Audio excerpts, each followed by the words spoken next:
On what should have been the happiest day of her life, she stood at the altar, watching the man she loved choose her sister instead. The room fell silent, faces turned, and in a single moment, everything changed. But what happened next didn't just ruin a wedding, it destroyed a man's life, piece by piece, for decades. Because the Duke didn't just make the wrong choice, he never recovered from it. His name was Alexander Whitmore, a man known for discipline, control, and a reputation built on decisions that never failed him until the one that would define him forever. And the woman he left standing at the altar was Emily Carter, the one person who had believed in him long before the title, long before the power, long before the world knew his name. Before we dive deeper, let us know in the comments where you're watching from. We'd love to hear from you. And don't forget to hit that subscribe button so you never miss any of our upcoming videos. Because what you're about to hear is not just a story about betrayal, it's about how one moment, one decision can quietly follow a man for the rest of his life, long after the applause fades and the doors close. To understand how everything fell apart, you have to go back to the beginning, before the titles carried weight, before the expectations settled in, to a time when Alexander Whitmore was just a man trying to prove himself in a world that measured worth by legacy. He was raised in a household where emotion was seen as weakness and decisions were expected to be calculated, precise, and beneficial to the future, not the present. Love was never something he was taught to chase. It was something that, if it came at all, had to fit within the structure of responsibility. That mindset followed him into adulthood, shaping the way he spoke, the way he carried himself, and more importantly, the way he chose the people around him. When he met Emily Carter, it wasn't dramatic, it wasn't instant, it was steady, calm, and reliable in a way that felt safe. She wasn't the loudest person in the room, she didn't demand attention, but she had a way of making people feel understood, and for a man like Alexander, that mattered more than anything he could admit out loud. Emily saw something in him that others didn't bother looking for, something beneath the surface of control and composure. And over time, that connection grew into something real, something grounded. It's something that felt like it could last. Their relationship wasn't filled with chaos or uncertainty. It was predictable in the best way, built on trust, consistency, and a quiet understanding of each other's lives. To everyone around them, they made sense. They were the kind of couple people expected to last, the kind that didn't raise questions or eyebrows, the kind that felt right. But Emily had a sister, and her name was Sophia Carter, and where Emily was calm and steady, Sophia was the complete opposite. She didn't follow expectations, she didn't move carefully, and she didn't try to fit into the roles people assumed for her.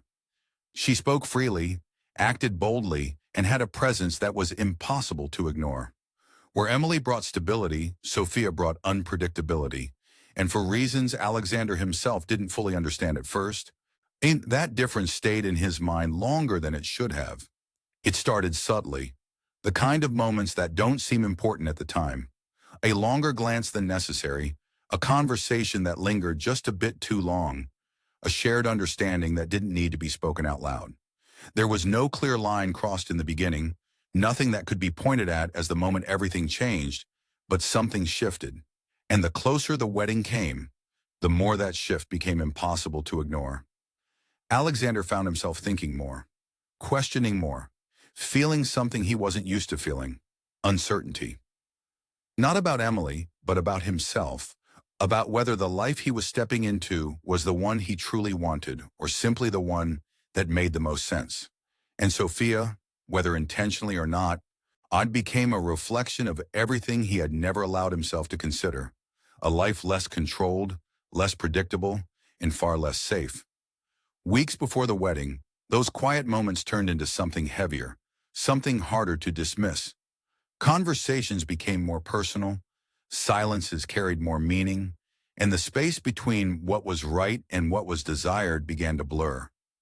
Emily noticed small changes, the kind most people would overlook, but she didn't question them, not because she didn't see them, but because she trusted him. That trust would become the very thing that made what happened next impossible to forget.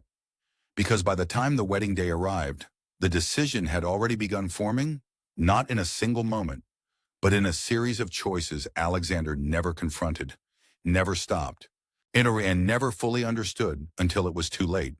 The morning of the wedding arrived with a sense of certainty that no one questioned. Guests gathered early, conversations filled the air, and everything moved exactly as it should, as if the day had already been decided long before it began. Alexander Whitmore stood in a quiet room away from the noise, adjusting his cufflinks with the same steady hands that had never failed him before. Yet for the first time in years, his thoughts refused to settle. There was no clear reason, nothing he could point to, just a weight that lingered in his chest, a question he had avoided answering, finally demanding his attention. He told himself it was pressure, expectation, the magnitude of the moment, but deep down he knew it was something else entirely. Something tied to a choice he hadn't admitted he was already making. Across the estate, Emily Carter sat surrounded by friends and family, calm, composed, exactly as she had always been, trusting that everything ahead of her was real and certain, never imagining that the life she was about to step into was already slipping away from her.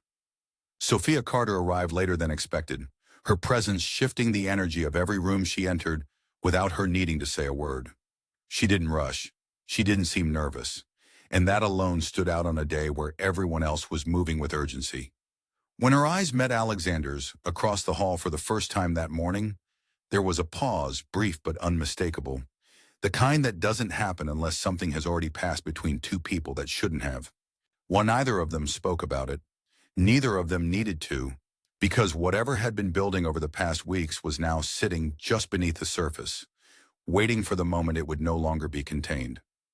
The ceremony began exactly on time. The music filled the space, and as the doors opened, every guest turned to watch Emily walk down the aisle. Her expression calm, her steps steady, completely unaware that the man waiting for her at the front was no longer certain he belonged there.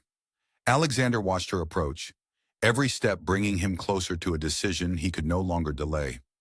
This was the moment where everything should have felt clear, where years of discipline and control should have guided him without hesitation. But instead, he felt something he had spent his entire life avoiding. Conflict he could not resolve with logic. Emily reached him, her eyes filled with trust, with certainty, with a future she believed was already beginning. And for a brief second, it almost anchored him, almost pulled him back into the life he had planned. But then his gaze shifted, just slightly, just enough to find Sophia standing among the guests. Watching, not surprised, not confused, but aware in a way that made everything impossible to ignore. And in that moment, the silence inside him grew louder than anything else in the room. The officiant began to speak, the words familiar, rehearsed, expected, but they barely registered. Time slowed in a way that made every second feel stretched, every glance heavier, every breath harder to take. When the moment came for him to respond, there was a pause, longer than it should have been, now long enough for the room to notice, long enough for Emily's expression to shift ever so slightly. It was subtle, almost unnoticeable, but it was there, the first sign that something was wrong. Alexander opened his mouth, but no words came out, not because he didn't know what to say, but because for the first time, he couldn't convince himself to say it. The silence grew, the kind that fills a room so completely that no one dares to break it. And then, without warning, everything changed. He stepped back. It wasn't dramatic, it wasn't loud, but it was enough.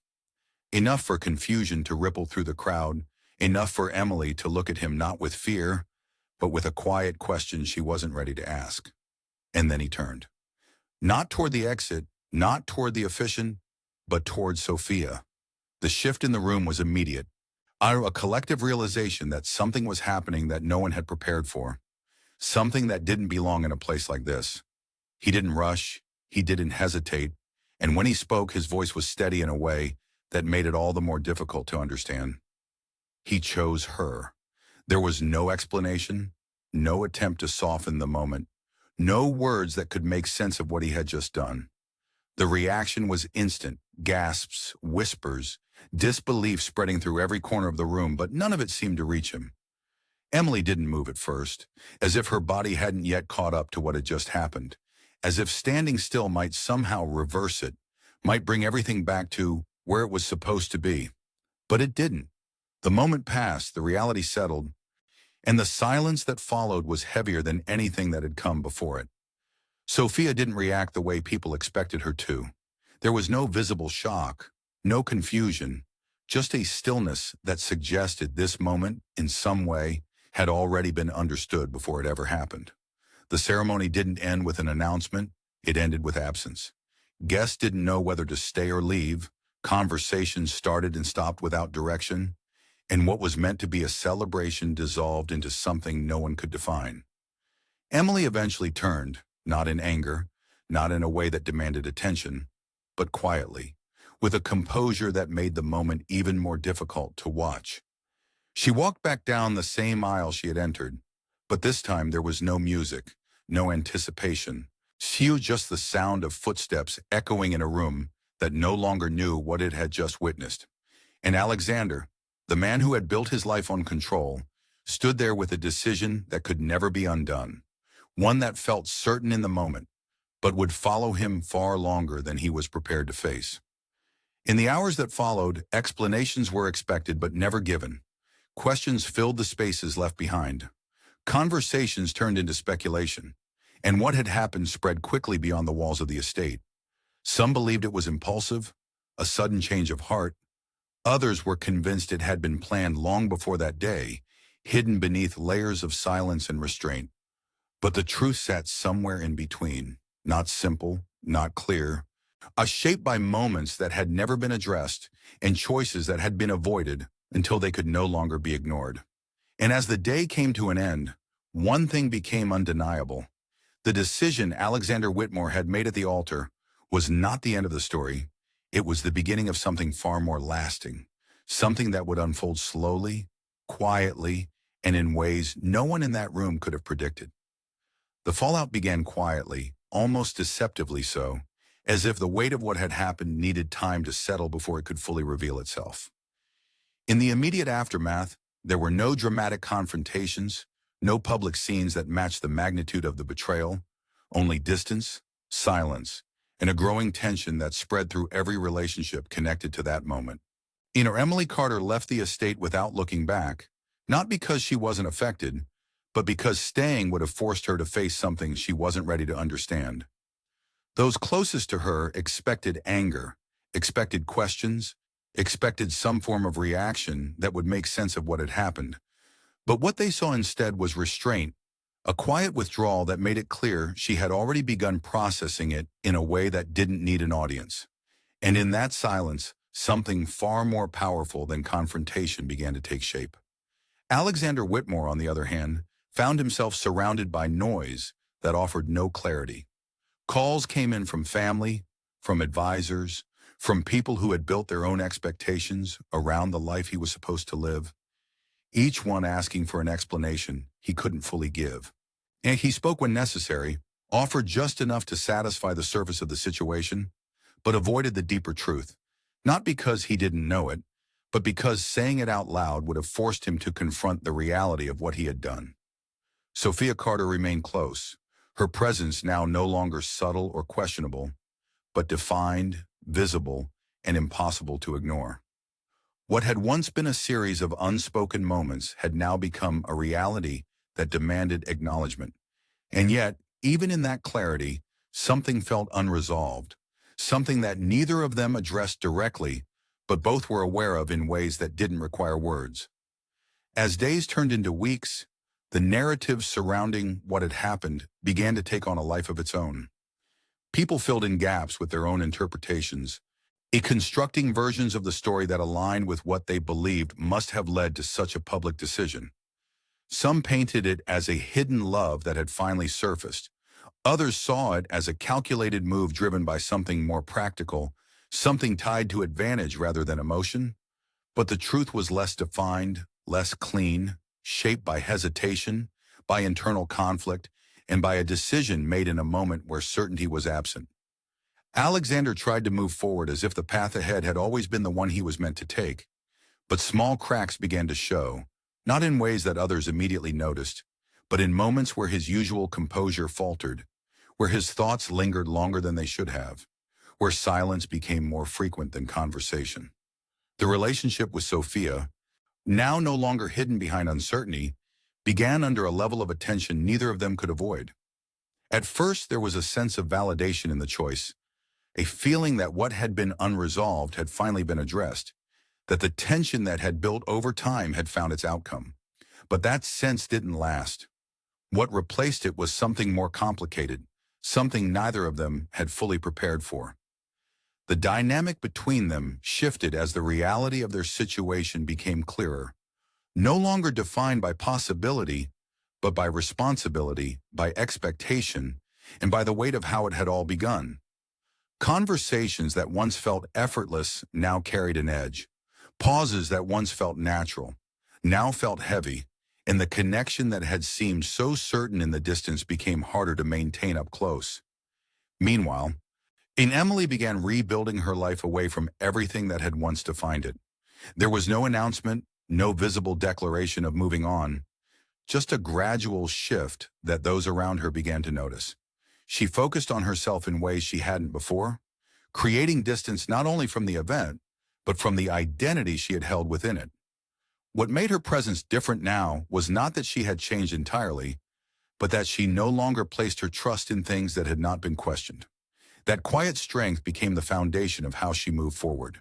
And while her absence left a space that could not be filled, it also marked the beginning of a version of her that no longer depended on anyone else's decisions. For Alexander, that absence became more noticeable over time than the presence he had chosen. At first, it was easy to ignore, overshadowed by the immediate shift in his life and the need to justify the path he had taken. But as the noise around him began to settle, as the questions became less frequent and the expectations adjusted, what remained was something he could not dismiss as easily. There were moments, brief but persistent, where he found himself reflecting not on the decision itself, but on what had been lost in making it. Not in a dramatic or overwhelming way, but in small realizations that appeared without warning, in memories that surfaced without intention, in a sense of contrast between what he had expected and what he was beginning to experience. The first clear sign came not through a major event, but through something simple, something almost insignificant on its own. A conversation that should have felt familiar didn't.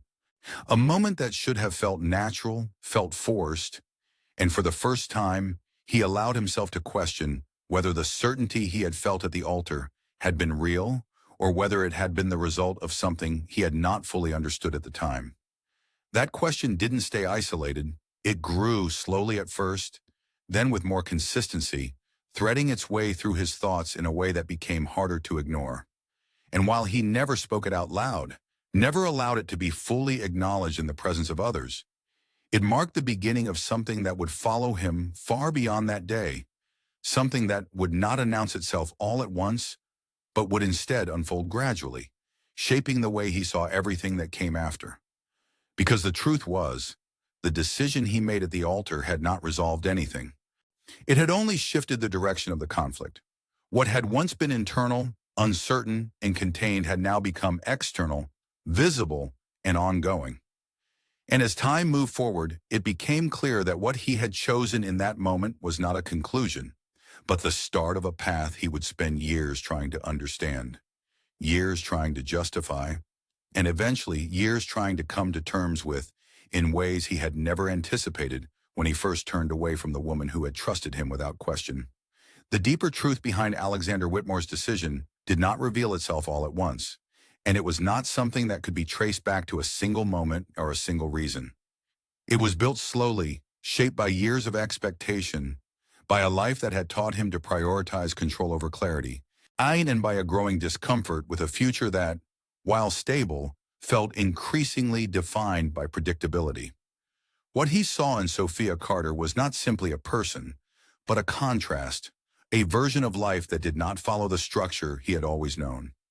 She represented something less controlled, less certain, and for a man who had spent his entire life operating within boundaries, that difference carried a weight he did not fully understand at the time. It was not that he loved Emily less, It was that he began to question whether the life he had built with her was one he had chosen freely or one he had accepted because it made sense. That question became the foundation of everything that followed. In the weeks leading up to the wedding, it grew stronger, and fed by moments with Sophia that felt effortless in a way that contrasted sharply with the responsibility he associated with Emily. But what he mistook for clarity was something far more fragile, something rooted in emotion rather than understanding. He did not pause long enough to separate what he felt in the moment from what would remain once that moment passed. And so when the time came to make a decision, he did not choose based on what would last. He chose based on what felt immediate, what felt different, what felt like an escape from a life that had already been defined for him. In doing so, he believed he was taking control, but in reality, he was stepping into something he had not fully considered. The early months of his relationship with Sophia carried a sense of intensity that made it easier to ignore the underlying tension. And there was a belief, at least on the surface, that what had happened had led them to where they were meant to be, that the disruption had been necessary for something more aligned to take its place. But that belief did not hold as firmly as either of them expected. Without the distance that had once shaped their interactions, the differences between them became more apparent. Where there had once been intrigue, there was now friction.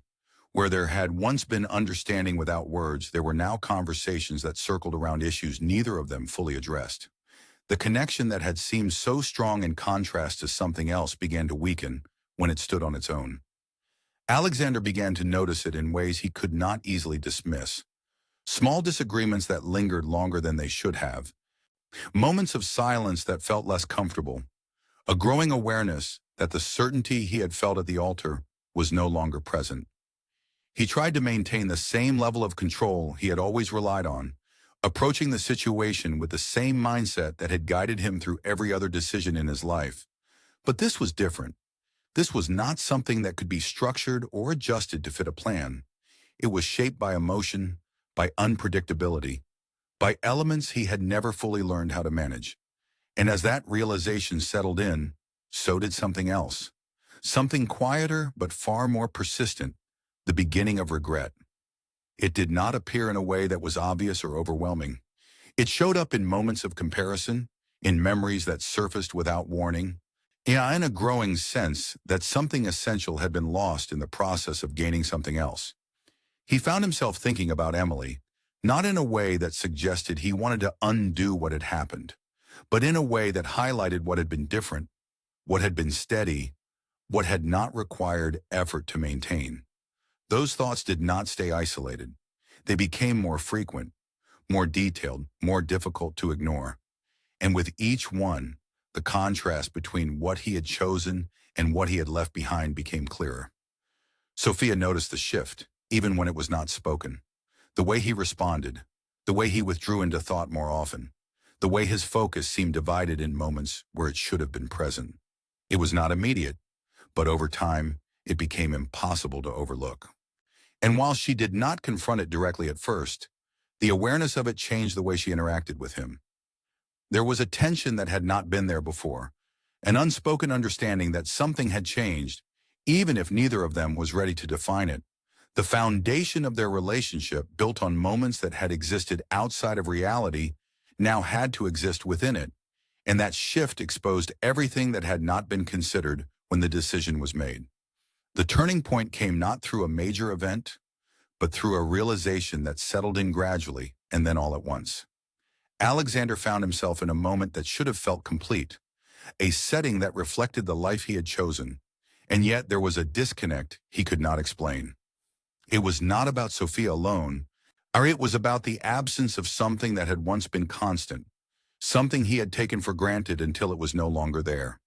And in that moment, he understood something he had not allowed himself to fully see before, that the decision he had made had not brought him closer to what he wanted. It had moved him further away from what had mattered. That realization did not come with immediate action. It did not lead to a dramatic change or a clear attempt to reverse what had been done. Instead, it settled into him in a way that altered how he saw everything that followed. The confidence that had once defined his decisions was no longer as steady. The clarity he had relied on was no longer as certain, and the belief that he could navigate any situation with control began to weaken. What replaced it was something unfamiliar, a sense of hesitation, of questioning, of looking back in a way he had never needed to before. And as that process began, it became clear that the consequences of what had happened at the altar were not limited to that moment. They were only just beginning to unfold. Because regret, once it takes hold, does not arrive all at once. It builds, it expands, it finds its way into moments that seem unrelated, and it reshapes the way a person understands their own decisions. For Alexander Whitmore, that process had begun, and while it was still in its early stages, it carried a weight that would not fade, a presence that would grow stronger over time, and a reality that he would spend years trying to come to terms with, long after the moment that started it had passed. The breakdown did not happen all at once, and that was what made it more difficult for Alexander Whitmore to recognize.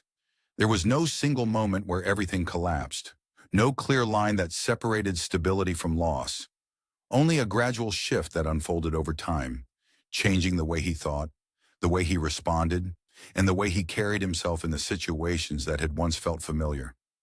From the outside, very little seemed different.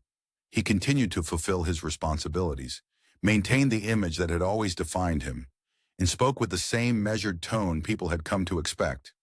But internally, something had begun to weaken, something that could not be restored through discipline or control. The confidence that once guided every decision was no longer steady, replaced by hesitation that appeared in moments where certainty had once been immediate. His relationship with Sophia Carter began to reflect that change in ways that became harder to ignore. What had once been defined by intensity and contrast now felt strained by expectation and reality. The connection they had built in moments of uncertainty did not translate easily into a life that required consistency. Conversations became more frequent, but less meaningful, often circling around issues without reaching resolution. There was no single argument that marked the shift, no defining conflict that could be pointed to as the cause, only a growing distance that neither of them fully addressed, but both of them felt. Sophia, who had once represented something different, something outside of structure, now found herself within a situation that demanded more than either of them had prepared for. When Alexander tried to regain control in the only way he knew how, by focusing on logic, by attempting to organize what he was experiencing into something that could be understood and managed. But this was not a situation that could be approached that way. The more he tried to impose clarity, the more apparent it became that the issue was not something external that needed adjustment, but something internal that had already shifted beyond his control. He found himself withdrawing more often, not in a way that was obvious to others, but in moments where his attention drifted, where his responses became delayed, where his presence felt divided even when he was physically there. Sophia noticed it, even when it was not spoken, and over time, that awareness changed the way she interacted with him. There were moments when she questioned him directly, asking what had changed, what he was thinking, what was causing the distance that had not existed before. His answers were measured, careful, avoiding anything that would force him to fully confront the truth. He spoke about pressure, about adjustment, about the natural process of settling into a new phase of life, but none of it addressed what was actually happening beneath the surface. And while those explanations may have delayed the confrontation, they did not prevent it. The tension continued to grow, shaped not by what was said, but by what remained unspoken, by the understanding that something fundamental between them was no longer as strong as it had once seemed. The realization that he had lost something irreplaceable did not come in a dramatic moment. It came quietly, when in a way that was almost easy to overlook at first, until it became impossible to ignore. He found himself in a setting that reflected everything he had chosen, a life that aligned with the decision he had made, and yet there was an absence he could not define at first. It was not about dissatisfaction with Sophia alone. It was about the absence of a sense of ease, of understanding, of something that had once existed without effort. And as he began to recognize that absence, it became clear that what he had lost was not just a person, but a connection that had provided a kind of stability he had not valued until it was gone. Emily Carter had moved forward in ways that did not draw attention, but were evident to those who knew her. She did not speak publicly about what had happened. We did not revisit the moment in ways that invited sympathy or explanation. Instead, she built a life that was defined by her own decisions, separate from the one that had been taken from her. That quiet progression became its own form of strength, one that did not rely on acknowledgement or validation. And while Alexander was not present to witness it directly, the knowledge of it reached him in indirect ways, through conversations, through mentions, through small pieces of information that painted a picture of someone who had not remained where he had left her. That knowledge carried a weight that was different from anything he had experienced before. It was not just about regret for what had happened. It was about the understanding that what he had lost was not waiting to be recovered. The life that could have existed with Emily was not paused. It had continued without him, shaped by decisions she made on her own, strengthened by the very experience that had once defined her. And in contrast, he found himself in a position where the decision he had made had not led to the clarity he had expected, but to a reality that felt increasingly difficult to justify. The relationship with Sophia reached a point where the distance between them could no longer be ignored. Conversations that had once been avoided became necessary, and in those conversations, the truth began to surface in ways that neither of them could dismiss. It was not a single admission, not a clear statement that defined everything, but a series of acknowledgments that revealed what had been building over time. When the connection they had relied on was no longer enough to sustain what they had created, and the foundation of their relationship, shaped by how it had begun, could not support what it needed to become. The realization was mutual, even if it was not expressed in the same way. And as it settled in, it became clear that what they had believed would justify the decision at the altar was no longer holding. For Alexander, that moment marked a turning point that he could not move past in the same way he had approached other challenges in his life. There was no solution that could restore what had been lost, no adjustment that could return him to the certainty he once had. What remained was the understanding that the choice he had made had altered the course of his life in a way that could not be undone, and that the consequences of that choice were not temporary but lasting. The belief that he could navigate any situation through control and discipline had been replaced by a reality that required him to face something he had avoided for most of his life. The fact that not all decisions can be corrected, and not all losses can be recovered. And as that understanding settled in, it brought with it a clarity that was both undeniable and difficult to accept. The woman he had left at the altar had not only been the one who trusted him, she had been the one who understood him in a way no one else had.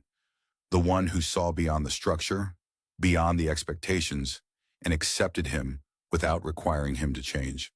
That realization did not come with immediate resolution.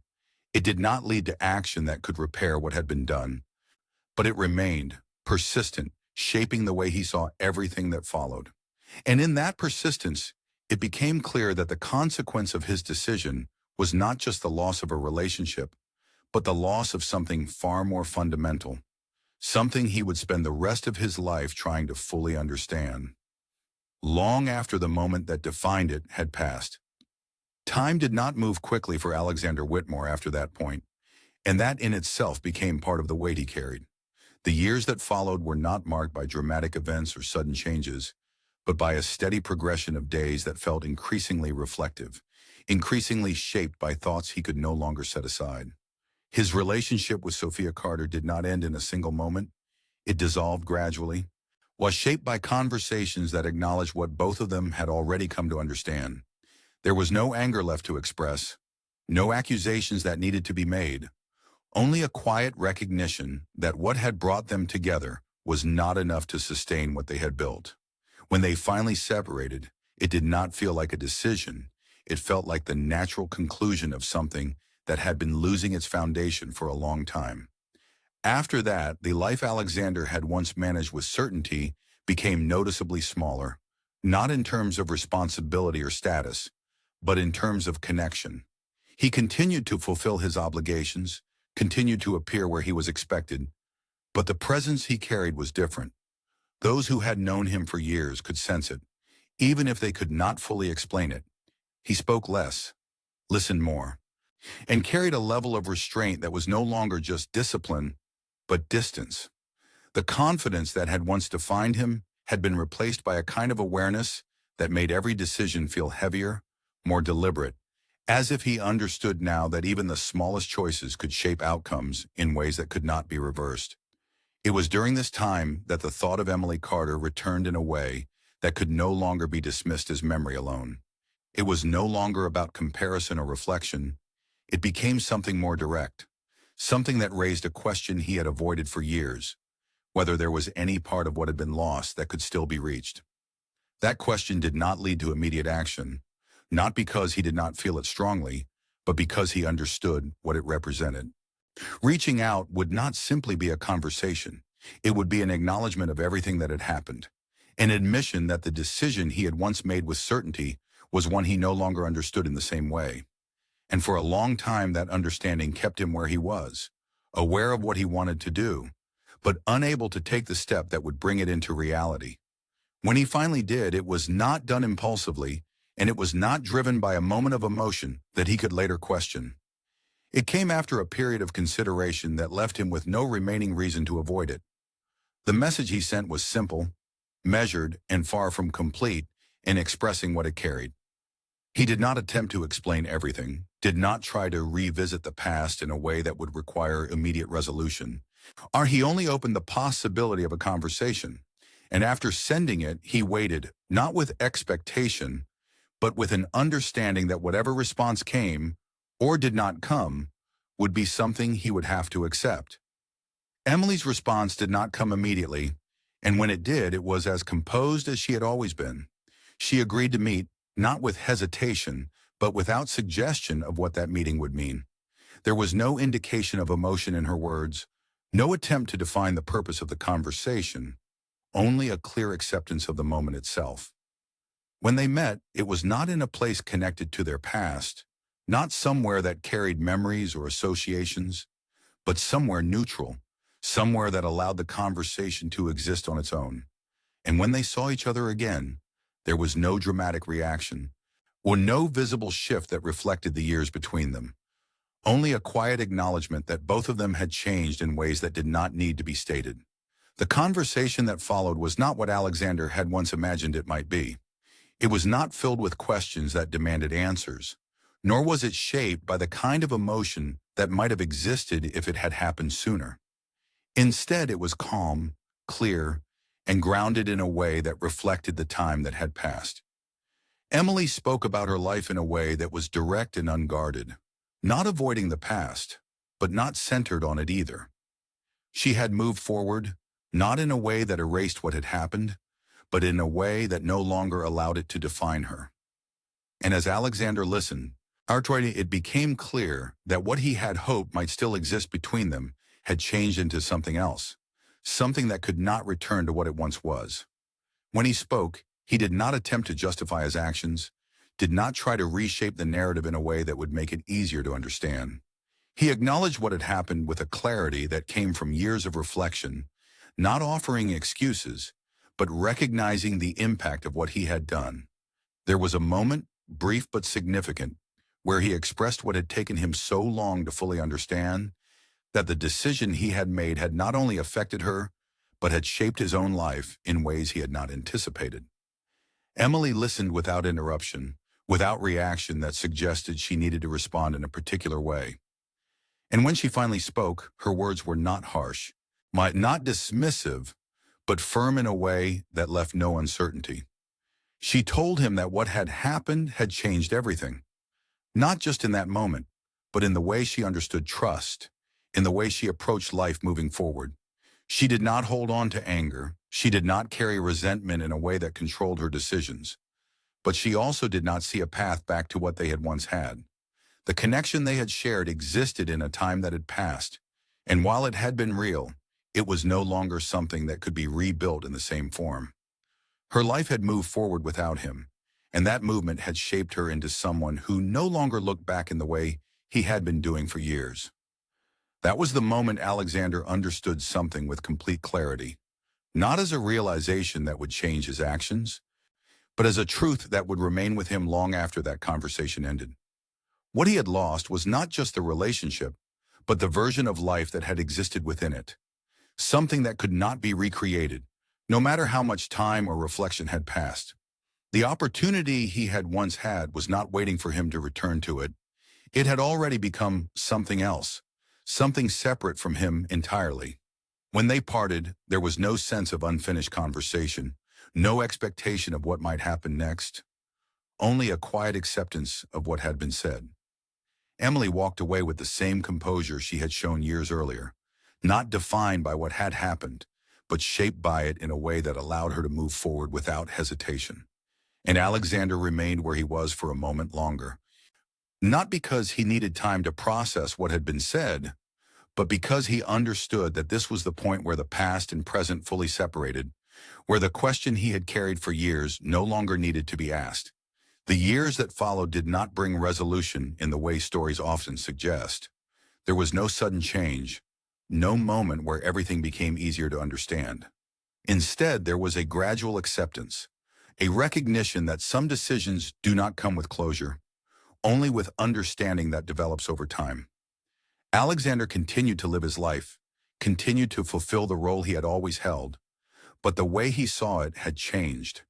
He no longer approached decisions with the same certainty, no longer assumed that every outcome could be managed or corrected. What remained was a level of awareness that stayed with him, shaping not just how he acted, but how he reflected on everything that had come before. Because in the end, the moment at the altar was not just a turning point, it was a defining line that separated the life he had once expected from the life he would go on to live.